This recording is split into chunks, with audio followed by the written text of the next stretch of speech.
So as I've been going over in a lot of my recent videos, Season 4 of Diablo 4 brings with it massive overhauls to a lot of the fundamental elements of the game. Things like itemization, new endgame content, changing the Codex of Power. All of these are really big systems you interact with anytime you play are getting overhauled. But there's one piece of the game that's going to be substantially different with Season 4 and onward that I've yet to gone over, and that's leveling and general progression getting into the endgame. And I think leveling has a much bigger impact on Diablo 4 than a lot of people realize. I think the vast majority of Diablo 4 players aren't people that are going to play 10 hours a day at the start of every season and get to level 100 very quickly. Because once you get to level 100, all you have left is the endgame content and getting better gear. But while leveling up, you have a lot more things you can try to progress through. Most importantly, obviously being leveling itself. And I think the importance of leveling is also why leveling has significantly changed since the launch of D4 and is going to have another massive change in Season 4, because when Diablo 4 launched, leveling was pretty long. Getting to 100 took a long time. Most people did not get to level 100 pre-Season 1 and with Season 1. It was only Season 2 and onward where leveling became much quicker, and it's going to become much quicker in Season 4 and onward, which is the first major change coming. Now, the first and most substantial change to leveling is that the experience gain from all of the different world tiers has been pretty significantly increased, around 50% in every one of the world tiers. And keep in mind that the increased experience you're getting from world tiers is also multiplied with any of the other experience boosts in the game. So let's say you have an incense and an elixir on, those will be multiplied with that experience boost from the world tier you're in, meaning any boost to the world tier is going to give you a much more substantial increase to experience than you may initially think. And this also means that if you want to level quickly, you're always going to be starting off the game in World Tier 2 now. A lot of previous seasons and when Diablo 4 first launched, playing in World Tier 1 was actually much quicker to level up, but you'll probably always be in World Tier 2 now just because it gives you so much more experience than it used to. And this does continue into World Tier 3 and World Tier 4. As you progress through those, you're also going to be getting a lot more XP than you used to get. So it's going to continue to feel very fast to level up even as you get into World Tier 4. But that's just the baseline, because there's going to be a bunch of other changes that heavily plays into leveling up much more quickly. One of the big ones being a kind of overhaul to elixirs. And if you played previous to Season 4, there was dozens of different elixirs you could get, but all of them would only be giving you an experience increase of 5%. Now with Season 4 and onward, elixirs have been much more simplified, and all elixirs now have 2 tiers. So let's say, for instance, you get a cold resistance elixir now. It would increase your cold resistance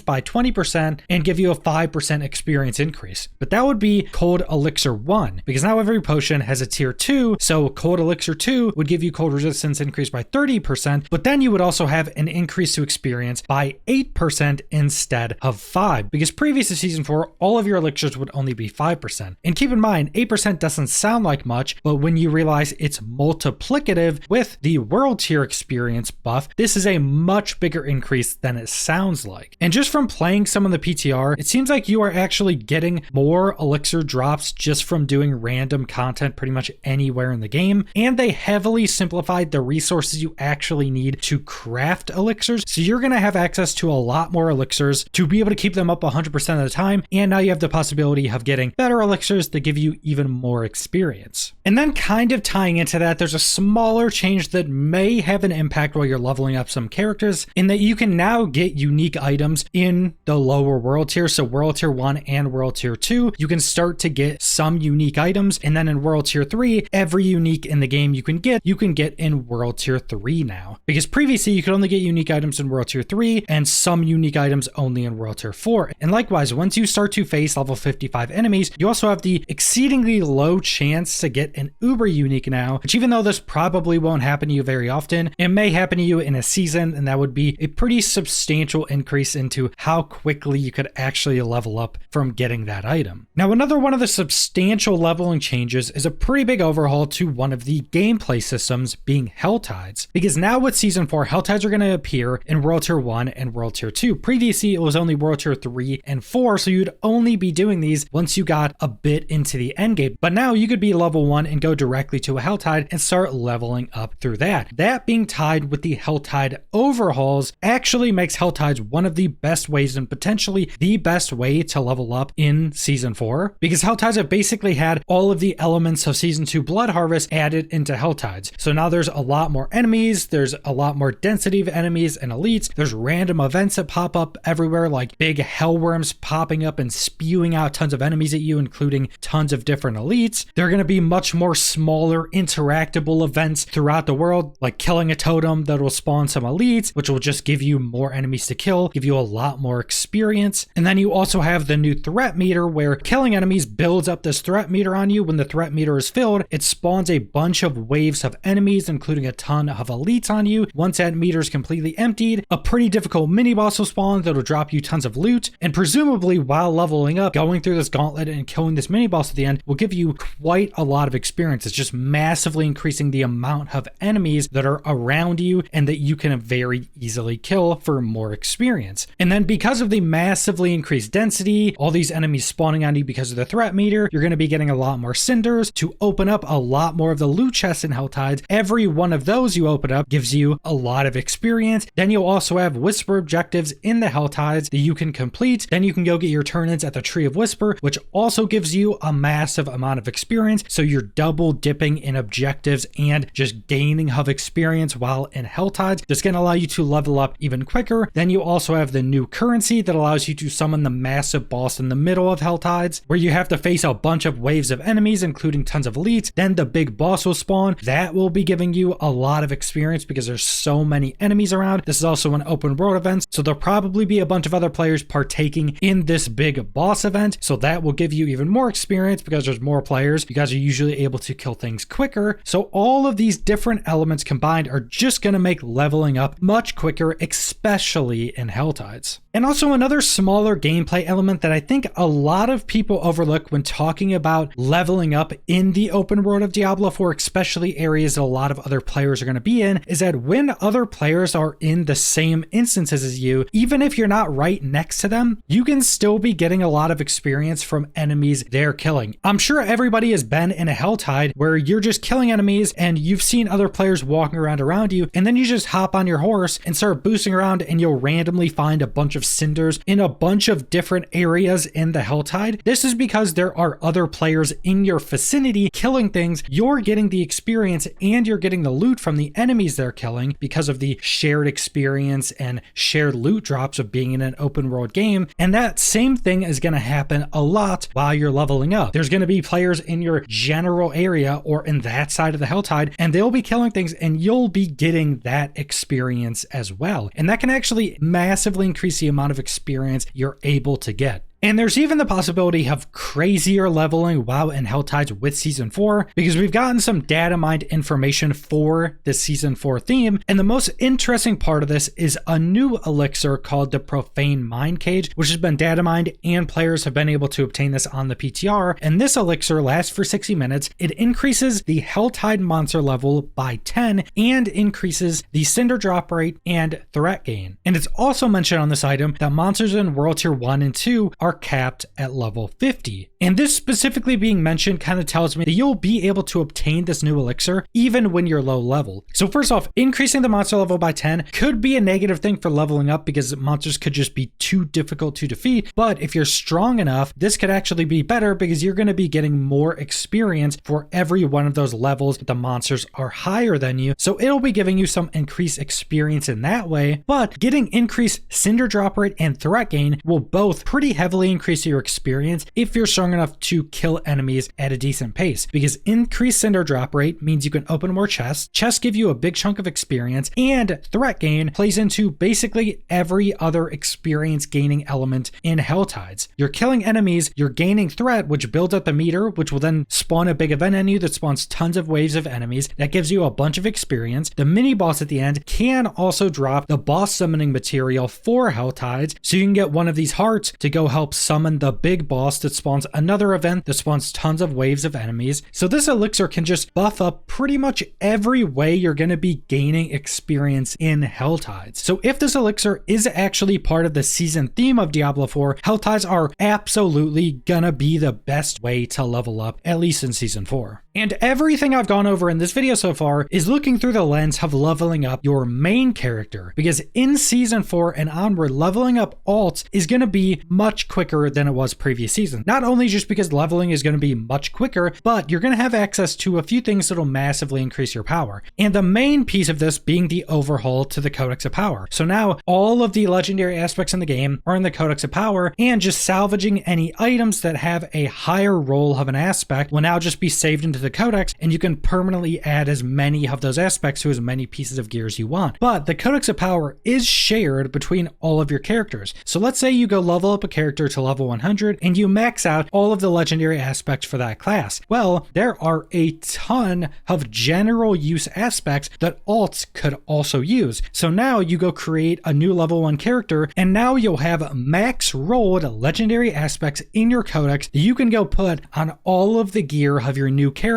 very easily. And you're already going to have all the resources to put those aspects on your gear pretty much freely, because you got to 100 with another character. You already have all the resources. So that's going to massively increase the leveling possibility of any alts, because if you start off an alt and by level 10 you have a full set of legendary items with top rolled legendary aspects, your power is going to be ridiculous. Leveling a new alt after getting a character to level 100 already is going to be ridiculously fast. And I know some people may be opposed to faster leveling in a Diablo game, but in my opinion, this is much more how I want Diablo 4 to be. Diablo 4 has some of, if not the best combat in any Diablo-like ARPGs, and this also means that they have some of the best class design. Playing all the different classes of Diablo 4 feels so substantially different that it makes you want to play all of these different classes. ARPGs already have this element where there's so many build possibilities that you kind of want to try to play other classes and other playstyles. So massively increasing the leveling speed and allowing you to level up alts even quicker, I think is just going to be better for the game, and especially better for players that want more out of Diablo 4, because now once you get a character to 100, you try out a couple builds, get a really good build, you can go level up a new character much quicker than you've ever been able to just get into the much more interesting builds and get into the end game. So I'm a very big fan of a lot of these leveling changes,